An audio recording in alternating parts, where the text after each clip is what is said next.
네, 안녕하세요. 김성철입니다. 자, 오늘 알아볼 기업, 이 3부 토건 알아볼 건데요. 자, 핵심만 짚고 넘어갈 테니까 끝까지 시청해 주시고요. 자, 3부 토건 하면 뭐 정치 관련 주다, 아니면 뭐 재건 관련 주다, 말들이 많죠. 자, 둘 다 맞는 말이에요. 자, 더블 테마를 가지고 있는 확실한 작전.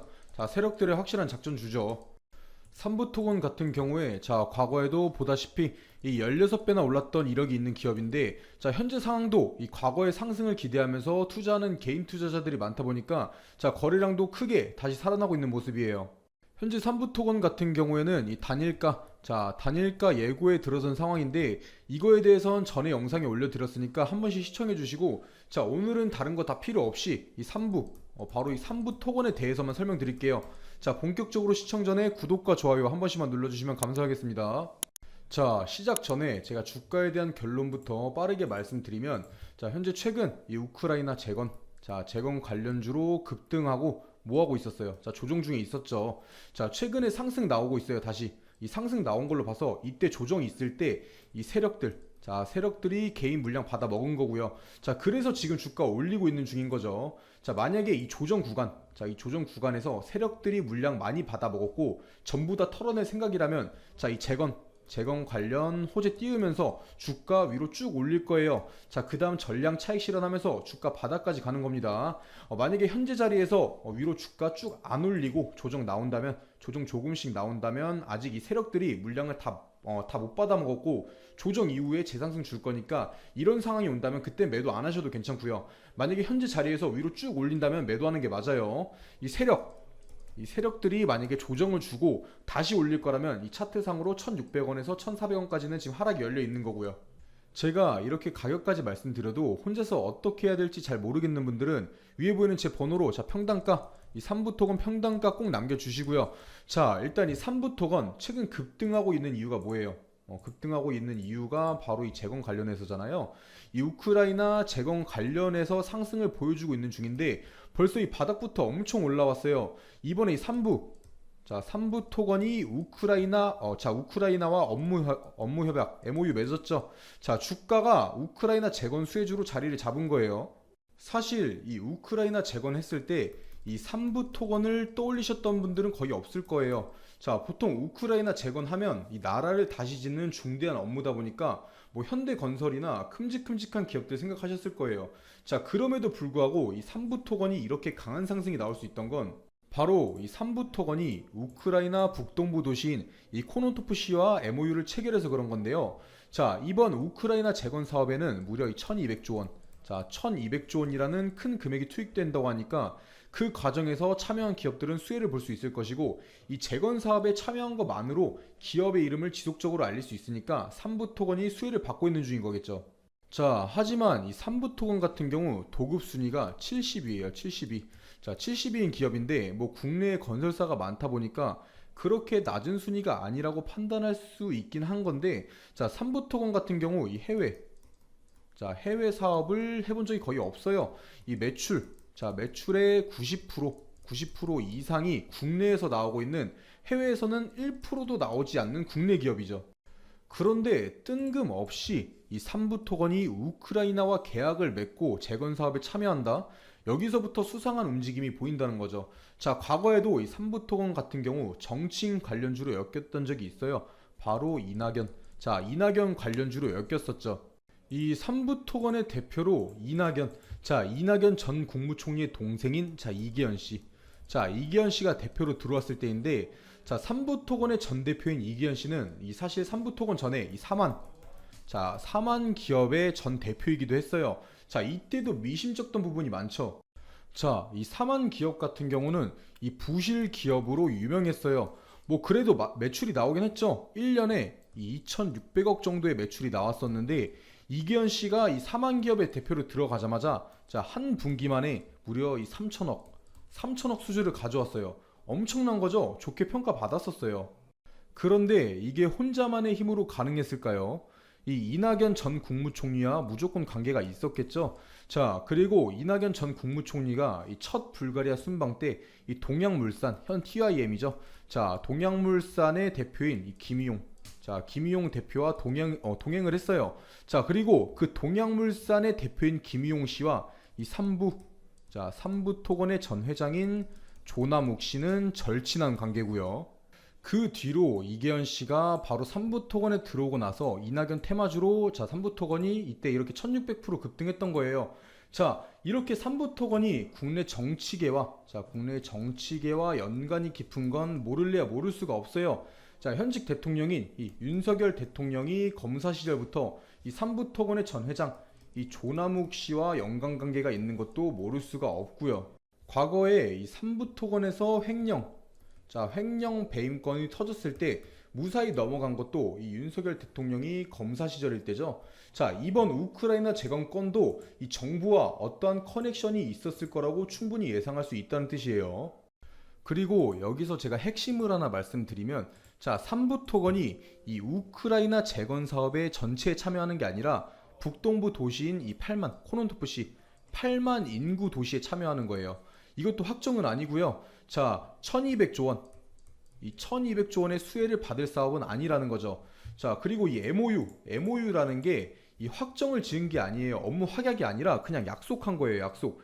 이거를 지키지 않아도 이 법적인 문제가 있냐? 자, 법적인 문제 없고요. 자, 거래소에서 제재를 할 수 있는 상황도 아니에요. 자, 그래서 세력들이 이러한 MOU를 작전 재료로서 많이 사용하죠. 그래서 이 MOU 체결 호재로 주가가 상승할 때 해당 기업이 차익 실현하거나 이 대규모로 자금을 조달하는 데 사용하는 재료로 많이 쓰이죠. 자, 그렇다면 이 삼부토건의 수상한 움직임이 뭐가 있을까요? 자, 이 삼부토건의 최대 주주가 이 DYD. 자, DYD인 건 다들 알고 있으실 거예요. 자, DYD 같은 경우 소규모지만 이 유상 증자도 진행했고, 자, 최근에 이 내용 보시면 잘 안 보이실 수도 있는데, 자, 최근에도 대출을 신청했어요. 이 상상인 증권에 대출을 신청했는데, 자, 이 DYD 같은 경우 화장품 수입 판매하는 기업이고 시가총액이 이 1000억도 안 되는 소형 기업인데 이 삼부토건을 인수하고 돈을 끌어오고 있어요. 자, 여기 밑에 한번 보시면 자, DYD가 상상인 증권에 삼부토건 주식을 맡기고 돈을 끌어오고 있죠. 자, 여기서 대출 담보로 맡긴 게 뭐냐?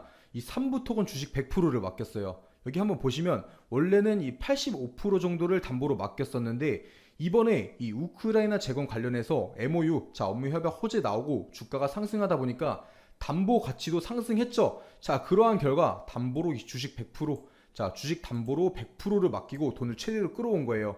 뭐 개인적인 자금이 됐든 정치 자금이 됐든 삼부토건 통해서 돈을 만들고 있다는 거죠.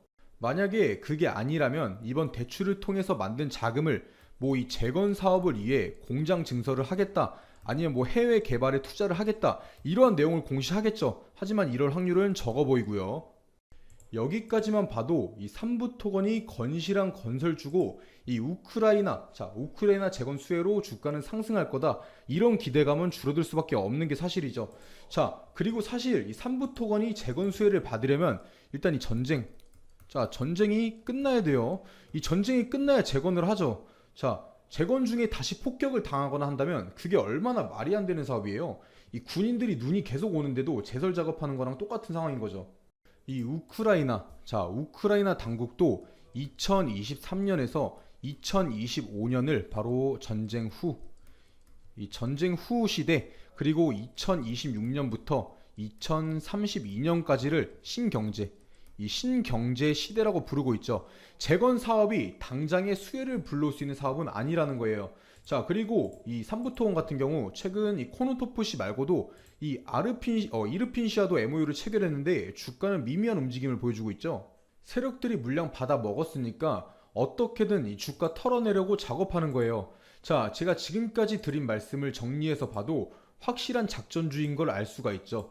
이 작전주의 끝은 어떻게 될지 다들 아실 거예요. 이 과거에 1600%, 자, 1600% 올랐던 거 다 반납했잖아요. 자, 그만큼 혼자서 매매하기 어려운 종목이라서 제가 이 삼부토건 영상 올려드리는 거고, 문자 위에 보이는 제 번호로 문자 남겨주시는 분들은 제가 직접 이 매수 그리고 매도 타점, 제가 직접 매매 타점 잡아드릴 테니까 연락 꼭 남겨주시고요. 자, 그리고 계속해서 알아보기 전에 제가 이번 연도에 큰 수익 챙겨갈 수 있는 종목들 이렇게 준비해 놨는데요. 이 섹터가 왜 오를 건지 당연히 설명드릴 거고요. 자, 비용 드는 거 하나도 없이 위에 보이는 제 번호로 문자 1번 남겨주시는 분들은 자, 모든 분들께 제가 분석 통해서 뽑아놓은 종목들이에요.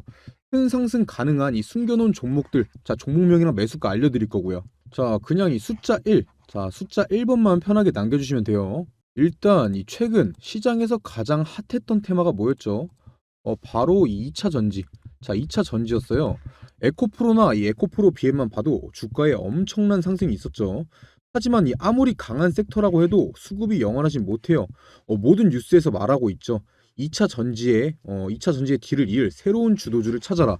자, 이번 달은 이 보시다시피 세계적인 경제지표 부진, 그리고 물가 상승 압력 등의 영향을 받는 데다가 이 달러 채권 금리도 반등하면서 국내 증시가 변동성이 굉장히 커지고 있는 상황이죠.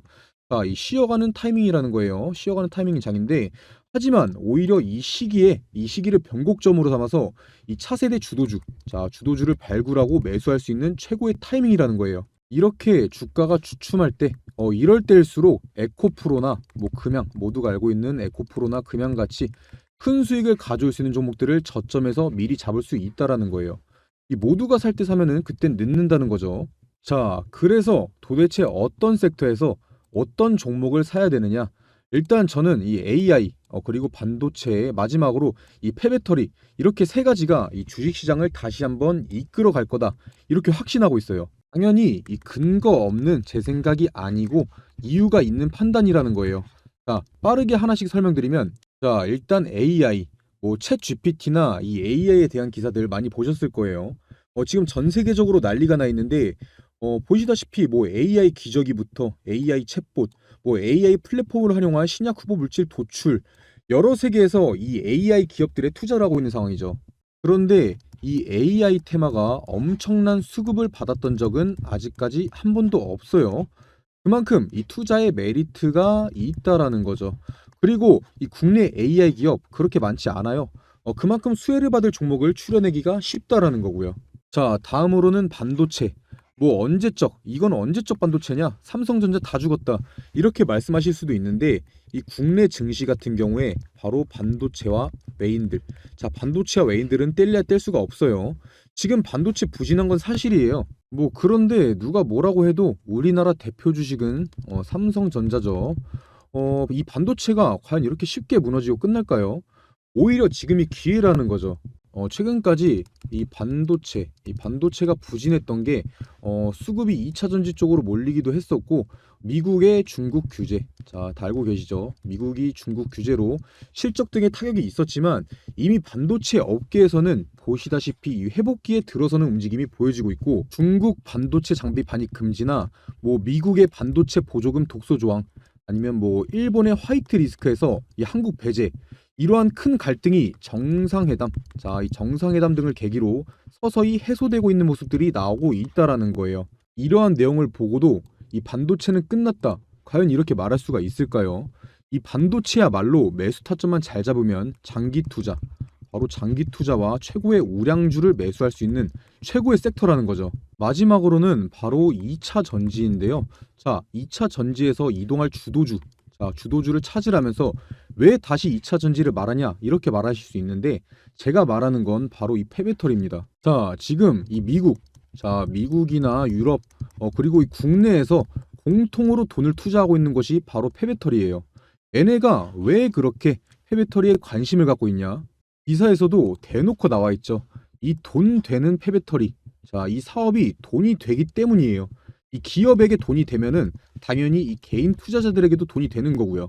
이 전기차도 당연히 차이기 때문에 언젠가는 이 폐차를 해야 되는데 자, 지금 전기차 시장이 얼마나 성장했죠? 이 전기차 시장은 가면 갈수록 내연기관차보다 커갈 수밖에 없고 결국 이 폐배터리, 자, 폐배터리 시장도 커질 수밖에 없다라는 거예요. 지금 이 전 세계의 폐배터리 시장이 2030년도, 자, 2030년도 70조 원에서 2040년도까지 230조 원, 무려 230조 원까지 성장할 전망이라고 하는 데다가 이 전 세계 전기차 폐차 대수는 1세대, 자, 바로 1세대 전기차가 폐차되는 2025년을 기점으로 56만 대에서 2040년까지 4227만 대까지 확대될 것으로 보고 있어요. 이게 진짜 말도 안 되는 수치고 진짜 블루오션이라는 거죠. 자, 특히나 이 배터리 원료가 하나도 나지 않는 우리나라에서 저렴한 비용으로 이 원료를 확보할 수 있어서 이 폐배터리 사업 같은 경우는 국내에서 어떤 기업이든 간에 탐낼 수밖에 없고, 한 번도 이 고평가를 받지 않은 바로 저평가되어 있는 엄청난 섹터라는 거예요. 자, 제가 2023년도, 꼭 2023년도가 아니더라도 새로운 주도주, 이 AI, 반도체, 폐배터리에 대해서 왜 새로운 주도주가 될 것이고 매수해야 되는지 설명드렸는데, 또 여기서 이 관련주들은 엄청나게 많아요. 제가 이 큰 종목들만 추려놓긴 했는데 이걸 제외하고도 무수히 많다는 거죠. 이 많은 종목 중에서도 이 회사의 재무, 그리고 이 미래성, 자, 미래성과 사업성 등을 파악하고 성장 기대값이 가장 높은, 자, 바로 저평가된 주식을 찾는 게 에코프로, 금양 같은 기업을 찾는 방법이겠죠. 자, 화면 한번 보시면 제가 가려놓은 종목들이, 자, 이런 가려놓은 종목들이 이렇게 바로 제가 판단해낸 그런 종목들인데, 처음에도 말씀드렸다시피 위에 보이는 제 번호 010-9589-1279번으로 문자 1번, 자, 숫자 1번 남겨주시는 모든 분들께 알려드릴 거고요. 당연히 제가 가려놓은 이 종목들 종목명만 알려드리는 게 아니라 이것들이 왜 대장주로 갈 것인지, 왜 많이 오를 것인지에 대해서 이 근거에 대해서도 다 설명드릴 거니까 부담 갖지 마시고 위에 보이는 제 번호로 숫자 1번만 편하게 연락 남겨주세요.